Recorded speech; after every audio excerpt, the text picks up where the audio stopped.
Shalom, shalom à vous tous. Oui, que la paix soit avec vous. J'espère que vous allez bien.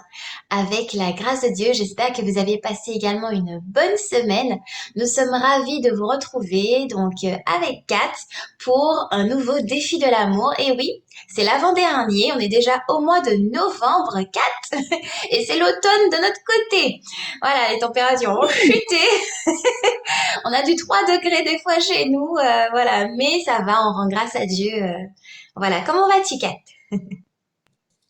Je vais très bien, je vais très bien. Merci, bienvenue à tous. Effectivement, ça fait déjà 11 mois que nous sommes ensemble et que nous essayons en tout cas de cheminer chaque mois ensemble. Donc, on poursuit sur cette lancée. Donc, soyez les bienvenus, installez-vous confortablement. Voilà, soyez à l'écoute de ce que le Seigneur va nous dire, hein, parce que du coup, il va parler à tout le monde. On ne sait pas trop comment on va dire aussi les choses. Donc, on laisse l'Esprit Saint s'exprimer à travers nous. Donc voilà. Amen. Je rejoins tout ce que tu as dit. Voilà, sans l'Esprit Saint, nous ne pouvons rien faire. Alors, eh bien déjà, la présentation du défi du mois de novembre, Kat, c'est à toi.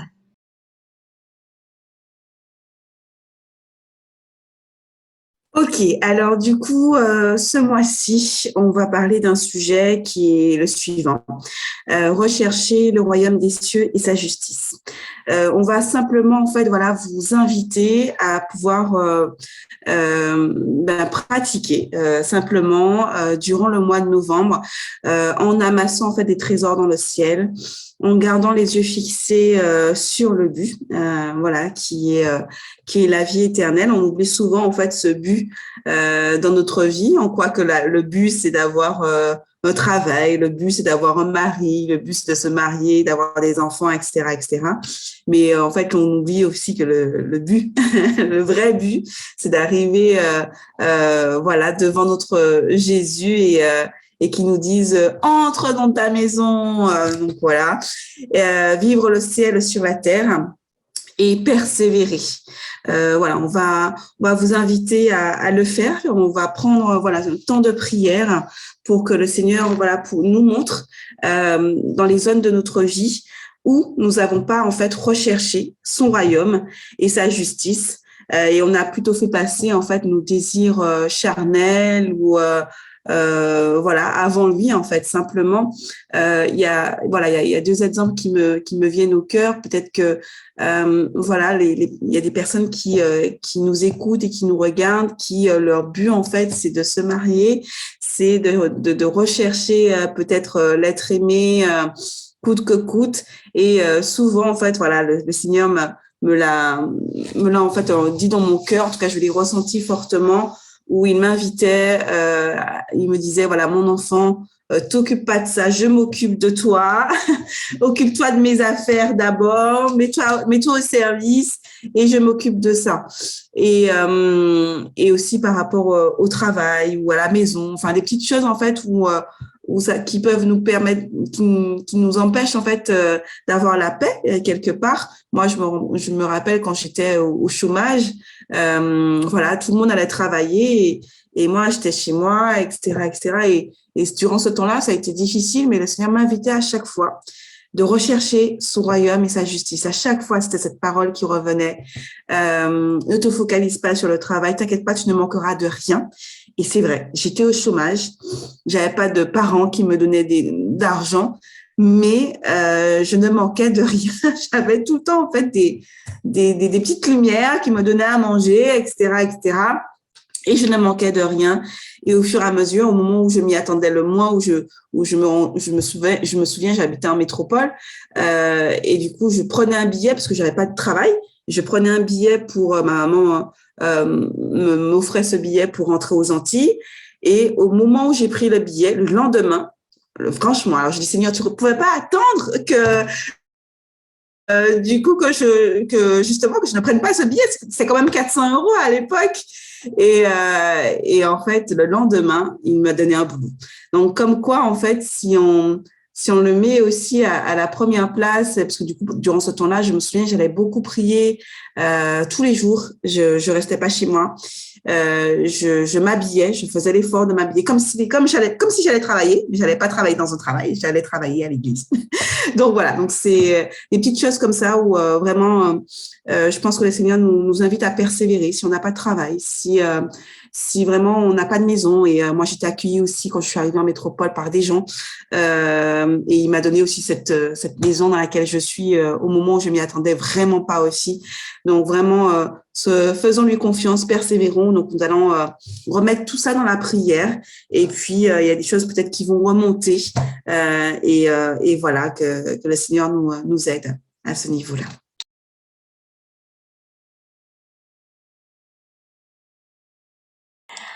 Amen. Merci beaucoup, Kat, pour ce partage vraiment riche. J'espère que cela vous aura rejoint, tout comme voilà, cela m'a parlé, puisque voilà, ça fait écho un petit peu aussi à ce que j'ai pu vivre, puisque voilà, moi aussi, hein, je vais faire très court, mais un jour, j'ai été appelée justement à chercher d'abord le royaume des cieux et sa justice avant de chercher toute autre chose. Et tout le reste m'a été donné de surcroît. Voilà. Et donc, frères et sœurs, je vais pas être plus longue, parce que vraiment, pour ce temps, nous aurions vraiment aimé pouvoir justement proclamer la parole de Dieu, voilà, à ce sujet. Et puis, vraiment laisser le Seigneur agir, vraiment lui permettre de nous montrer ce qui, dans nos vies, même si on lui a déjà donné un premier oui, hein, on n'a pas fini de dire oui au Seigneur. On est toujours en construction. Tant qu'il nous a pas rappelé, on est toujours en train de rechercher sa face. Une fois convertis, ayons encore plus, 10 fois plus d'ardeur en fait à le chercher. D'accord? Donc je propose de laisser ce que vous faites. Je sais pas si vous êtes en train de faire à manger, peut-être vous êtes aux toilettes, qui sait? Bon, mettez pause tête. Et puis ensuite, revenez avec nous. Peut-être que vous êtes en train de jardiner, je ne sais pas, mais juste une petite pause pour pouvoir prier ensemble. C'est parti. Matthieu 6, à partir du verset 24. Nul ne peut servir deux maîtres, car ou il haïra l'un et aimera l'autre, ou il s'attachera à l'un et méprisera l'autre. Vous ne pouvez servir Dieu et Mammon. C'est pourquoi je vous dis, ne vous inquiétez pas pour votre vie, de ce que vous mangerez, ni pour votre corps de quoi vous serez vêtus. La vie n'est-elle pas plus que la nourriture, et le corps plus que le vêtement? Regardez les oiseaux du ciel, ils ne sèment ni ne moissonnent, et ils n'amassent rien dans des greniers, et votre Père céleste les nourrit. Ne valez-vous pas beaucoup plus qu'eux? Qui de vous, par ses inquiétudes, peut ajouter une coudée à la durée de sa vie? Et pourquoi vous inquiétez au sujet du vêtement? Considérez comme croissent les lys des champs. Ils ne travaillent ni ne filent. Cependant, je vous dis que Salomon même dans toute sa gloire n'a pas été vêtu comme l'un d'eux. Si Dieu revêt ainsi l'herbe des champs qui existe aujourd'hui et qui demain sera jetée au four, ne vous vêtira-t-il pas à plus forte raison, gens de peu de foi? Ne vous inquiétez donc point, et ne dites pas, que mangerons-nous? Que boirons-nous? De quoi serons-nous vêtus? Car toutes ces choses, ce sont les païens qui les recherchent. Votre Père céleste sait que vous en avez besoin. Cherchez premièrement le royaume des cieux et la justice de Dieu, et toutes ces choses vous seront données par-dessus. Ne vous inquiétez donc pas du lendemain, car le lendemain aura soin de lui-même. À chaque jour suffit sa peine. Vraiment, j'invite chacun à fermer les yeux et à se focaliser vraiment sur cette parole. Votre Père céleste sait. Votre Père céleste sait ce dont vous avez besoin. rencontrons le Père. Mais nul ne peut rencontrer le Père sans passer par le Fils. Alors Jésus, te demandons Jésus de te révéler à nous aujourd'hui, ce soir. Révèle-nous ton visage. Manifeste-toi Seigneur. Aide-nous à te rencontrer dans les choses du quotidien. Jésus, nous te cherchons Seigneur. Nous voulons plus de toi mon Dieu. Qui es-tu? Qui es-tu Seigneur?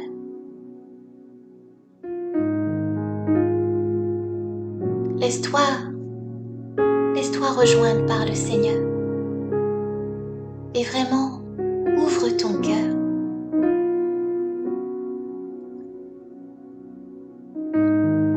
Jésus, qui t'a vu a vu le Père. Le Père qui nous aime, le Père pour qui nous sommes la prunelle de ses yeux. Le Père qui nous porte comme on porte des nourrissons, tout contre notre joug. Le Père qui ne nous laisse pas dans nos problèmes. Le Père qui nous éduque. Le Père qui nous aide à tirer des leçons de tout ce que nous pouvons vivre.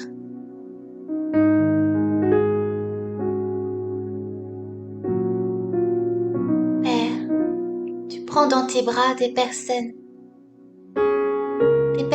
qui n'ont jamais pensé à te prier, des personnes qui ne pensent pas toujours à te parler dans leurs prières. Nous croyons, Seigneur, que tu te révèles maintenant à eux et que tu guéris.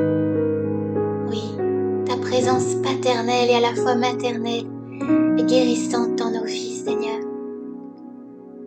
Nous croyons également que beaucoup prennent la décision aujourd'hui de pardonner à leur papa.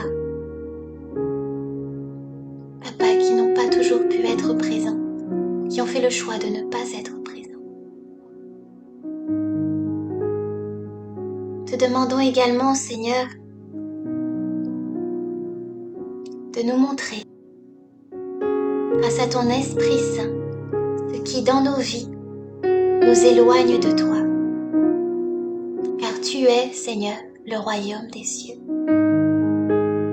Tu es ce trésor qu'une fois qu'on a trouvé, on veut vraiment laisser toutes ces autres choses de côté pour nous focaliser sur toi.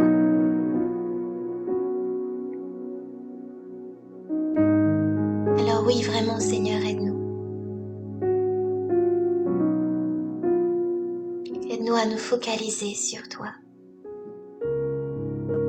Mon frère, ma sœur, je t'invite à demander personnellement à Dieu, en formulant ta propre phrase, « Seigneur, qu'est-ce qui m'éloigne de toi aujourd'hui? Qu'est-ce qui dans ma vie m'empêche de te rencontrer? Qu'est-ce qui aujourd'hui m'empêcherait d'accéder au royaume des cieux? Peut-être est-ce un péché que je semble ignorer. Seigneur, dépose en moi la conviction de péché.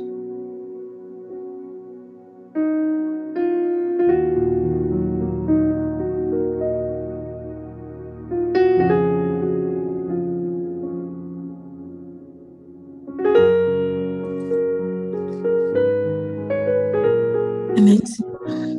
Je suis d'accord avec la prière de ma sœur et je soutiens sa prière. Seigneur Jésus, déjà j'aimerais te rendre grâce. J'aimerais te rendre grâce pour tout ce que tu as permis dans ma vie et tout ce que tu as permis aussi dans la vie des autres. Ce sont des miracles. En étant au chômage, en ayant des personnes qui puissent nous donner à manger quand on n'en avait pas. Et là, mon cœur aujourd'hui, en fait, se tourne vers toutes les personnes qui sont dans la désespérance, justement parce qu'elles n'ont pas de travail, parce qu'elles ne sont pas entrées dans leur vocation, parce qu'elles n'arrivent pas, ou parce qu'elles sont des exclus de la société. Le monde nous dit, voilà, pour être heureux, il faut avoir de l'argent, il faut travailler, avoir un couple qui fonctionne, etc., etc. Enfin, en tout cas, cocher les cases. Et quand on ne coche pas, on peut rentrer dans une dépression, on peut rentrer dans le manque d'espoir et pire encore, se dire, mais à quoi sert ma vie? À quoi je sers en fait sur cette terre?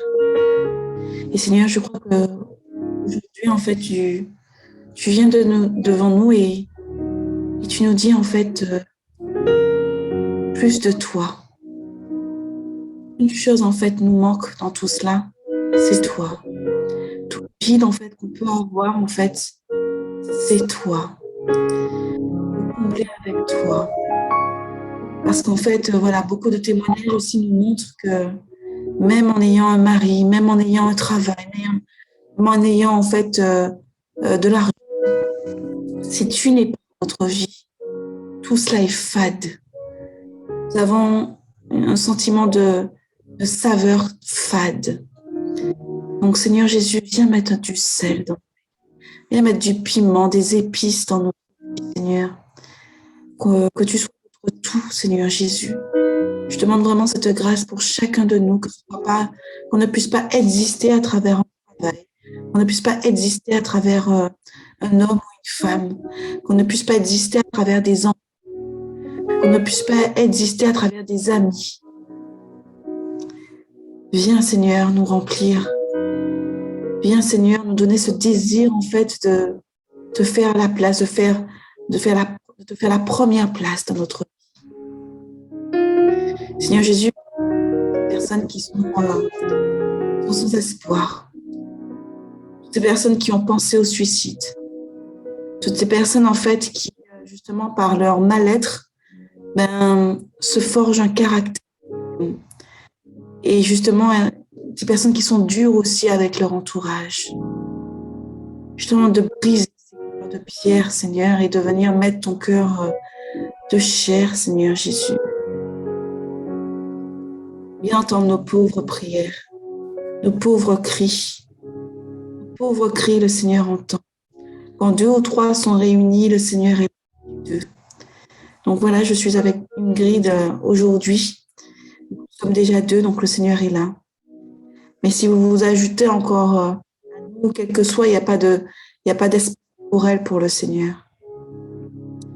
Il peut agir en fait maintenant, à l'instant où on le prie, avec foi. Donc Seigneur, prends le temps que nous avons. Seigneur Jésus, prends, on te le donne, que tu puisses changer notre vie cet après-midi, ou ce matin, ou peu importe. Seigneur, à quoi sert en fait tout ce que nous faisons là, si notre cœur ne change pas, si on ne va pas vers toi, Seigneur Jésus. Donc je te confie vraiment toutes les personnes qui ne te connaissent pas, et toutes les personnes qui t'ont connu, mais qui ont changé en fait de bord parce que la société les a happés. C'est tellement facile, Seigneur, de tomber. Tu nous dis vraiment dans ta parole que celui qui est debout prend garde de ne pas tomber. Donc, Seigneur Jésus, relève-nous. Amen. Amen, Seigneur, je m'accorde vraiment à cette belle prière. Et puis, nous allons, avant de conclure cette prière, faire un acte de foi. Donc, voilà, si tu écoutes aujourd'hui mon frère ou ma sœur, je t'invite à t'adresser au Seigneur et à lui demander, Seigneur Jésus, par ta grâce, aide-moi, s'il te plaît, à revenir de tout cœur vers toi. Aide-moi, Seigneur. Et si je tombe, que je ne me désespère pas, mais que je puisse toujours croire et avoir confiance en ta miséricorde infinie qui me relève et qui me soutient. Seigneur Jésus, je te donne ma vie aujourd'hui. Je te dis oui. Je te dis oui. Je te dis oui. Je désire te rencontrer. Je désire rencontrer le Père. Je désire rencontrer l'Esprit Saint et mener vraiment une vie de sanctification. Marcher à contre-courant et croire que le meilleur est à venir. Enfin, je crois, Seigneur, que tu as pour moi des projets de bonheur afin de me donner un avenir et une espérance. Oui, je crois également à la parole qui dit que tout concourt au bien de ceux qui aiment Dieu. Je m'attache à toi, Jésus, pour toujours, et je renonce à Satan et à ses œuvres. Je ne peux y arriver, Seigneur, que par le secours de ta sainte grâce. Sois béni, Seigneur. Et merci également à notre Mère, Marie. Merci également à toute la cour céleste, les anges, les saints, d'intercéder pour nous, afin que nous ne lâchions pas la main du Seigneur, que nous demeurions fidèles et que nous ayons ce désir vraiment de croître spirituellement, de mûrir, un pas à la fois, avec Dieu. Amen.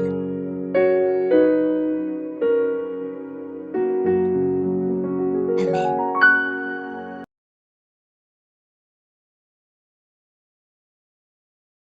Voilà, eh bien, la famille, nous arrivons au terme donc de cette émission du mois de novembre. Vraiment, que le Seigneur vous bénisse et vous garde et qu'il soit pour vous ce merveilleux trésor qui ne pourra jamais être remplacé par quoi que ce soit. Dieu est vraiment le trésor par excellence et vraiment que tous soient encouragés.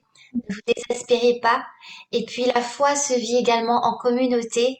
Voilà, donc je vous invite vraiment à vous tourner vers l'église de votre commune, voilà, vers votre paroisse, peut-être parler avec un prêtre. Il y a des lieux aussi où il y a des écoutants. Je sais qu'en Martinique, il y a par exemple les eaux jaillissantes.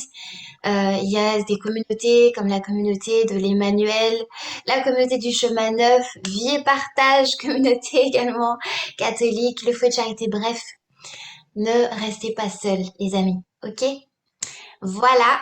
Je te laisse dire un petit mot 4 de conclusion. Moi, je vous dis ciao.